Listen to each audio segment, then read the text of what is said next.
We haven't seen anything like that in a while, and of course, somebody needs to put a stop to it. I don't know who could put a stop to it, but Bernie Sanders. Bernie Sanders could do it. I mean, and the thing is, and I'm sitting here looking at a statement from the Nevada Democratic Party, which accuses the Sanders campaign of lying about the process and of not getting their staff and supporters under control. You have the Nevada Democratic Party saying, look, the rules were well known. The Sanders folks came in with fewer delegates, but when there was a voice vote there, they thought that they should still be able to win, even though they had fewer human beings in the room. They still wanted more delegates. They don't take the time to understand the process, but they're literally accusing the Nevada Democratic Party of rigging a process in which Hillary Clinton literally had more delegates.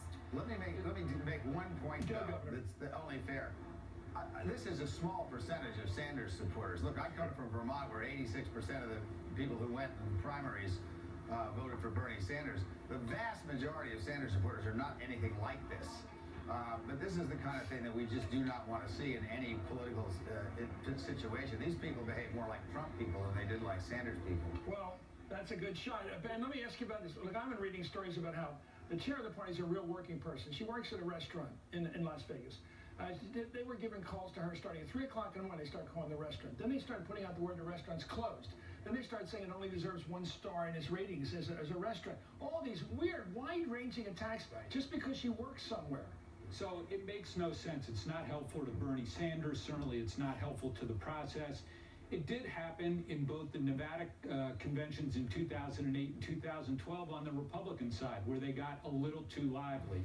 They actually served as sort of an inflection point for the parties to be able to come together and calm things down, realizing it stepped over the line. My guess is that's actually going to happen with the Democrats because of this incident. Well, if the top of the ticket, if Bernie Sanders is willing to walk back from what seemed to be encouraging insinuations among some of his supporters that this is rigged, at some point Bernie Sanders himself has got to say to his people, look, we lost this.